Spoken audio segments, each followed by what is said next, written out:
बहुत सारे लोग इस बात का बखूबी से उदाहरण देते हैं कि अगर बकरा नहीं खाएंगे तो सारी दुनिया में बकरी नहीं। कुछ कहते हैं भैंसा नहीं खाएंगे तो भैंसे ही भैंसे नजर आएंगे। उनकी नेचुरल खत्म होने की प्रक्रिया खत्म हो गई है, इसलिए वो बहुत ज़्यादा नजर आएंगे। जैसा आजकल इंसानों की जनसंख्या बढ़ने का कारण है। इनका नेचुरल जो एक्सटेंशन होता था वो इतनी हार्डशिप होती थी, इतनी बीमारियां आती थी और इतने युद्ध होते थे कि जनसंख्या नियंत्रण में होती थी। द्वितीय विश्व युद्ध के बाद तो लगभग बड़े युद्ध होना बंद हो गए। तथाकथित चिकित्सीय पद्धति के विकास के बाद लोग बीमार भी सालों साल अस्पताल में जिंदा रह लेते। पहले मॉर्टेलिटी रेट जो कम थी वो आज और भी कम हो गई है। तो जनसंख्या आदमियों की भी बढ़ी है। जिनके बच्चे नहीं होते हैं पहले वो वैसे ही रहते थे, आजकल कृत्रिम गर्भाधान की समस्या या उसके समाधान से वो भी बच्चे कह रहे हैं। तो जो जनसंख्या बढ़ी हुई तुमको दिखाई दे रही है वो सोच का विषय है। तो अगर आपने उदाहरण देखा होगा टेलीविजन पे कि माँ अगर स्तनपान कराती रहती है तो दूसरा बच्चा 3 साल बाद ही पैदा होगा, उसके पहले पैदा ही नहीं। स्तनपान रोक देने से और पाउडर का दूध या दूसरा दूध पिलाने से और जब दूध निकलना बंद हो जाता है तब जाके बच्चा ठहरता है।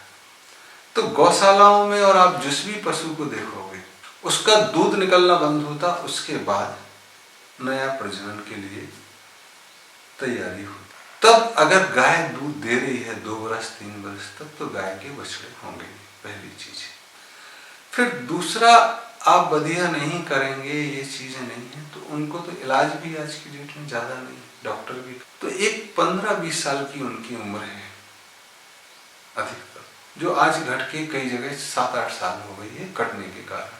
तब अगर प्राकृतिक संतुलन बनाए रखना है तब आर्टिफिशियल इंसेमिनेशन जैसे ही आप कम करेंगे इनकी संख्या अपने आप नियंत्रण में आएगी। और एक प्राकृतिक चीजें हैं कि आज जंगली पशु खत्म हो गए तो आदमी बढ़ गए हैं, दूसरे मच्छर बढ़ गए हैं।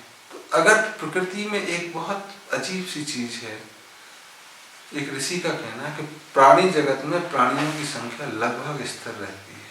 तो आदमी का रूप लिए है, या चाइना में कहावत है कि वो आदमी घोड़े का रूप है, ये बकरी का है, ये खरगोश का, ये लायन का।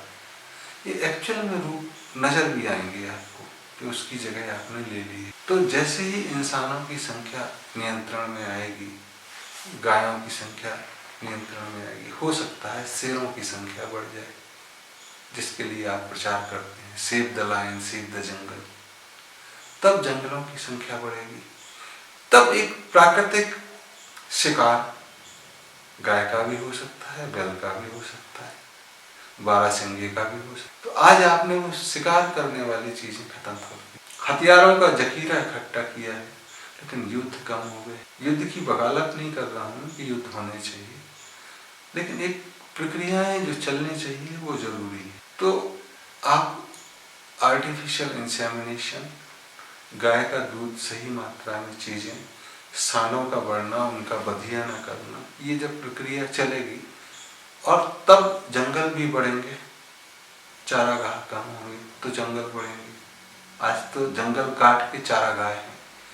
आपको ताज्जुब होगा कि चाइना में जितना बीफ प्रोड्यूस होता है या जितनी गायें हैं उसके लिए जो घास आती है वो अमेज़न का जो जंगल है वहां पेड़ काट के घास उगाई जाती। अमेरिका में जो मोटे लोग हो गए हैं उनको जो बीफ प्रोडक्ट चाहिए उनके लिए बहुत सारे जंगल काटे जाते। तो खाना कम होगा, गायें कम होंगी तो चीजें नियंत्रण में है। तो प्रश्न लग सकता है, भयावह हो कि बकरे नहीं खाएंगे तो बकरे दुनिया में नजर आएंगे, लेकिन ऐसा होता नहीं है। हर साल एक कुत्ता 10-12 बच्चे देते हैं तो दुनिया में कुत्ते नजर ही नहीं आते। उनका नेचुरल एक एक्सटेंशन की प्रक्रिया है 10-12 साल में, जो आदमियों की भी थी। अब मृत्यु दर में घटोतरी हो गई है, जन्म दर बढ़ रहा है, तब जनसंख्या बढ़ गई है क्योंकि आप दड़बों में रहने लगे। बीमार भी आपको डॉक्टर 3-4 महीने तक तो बचा ही लेता है, चाहे वेंटिलेटर पर। गायों के साथ ऐसी समस्या नहीं है या ऐसे समाधान नहीं है गायों के पास। इस प्रश्न के बारे में ज्यादा चिंतित होने की जरूरत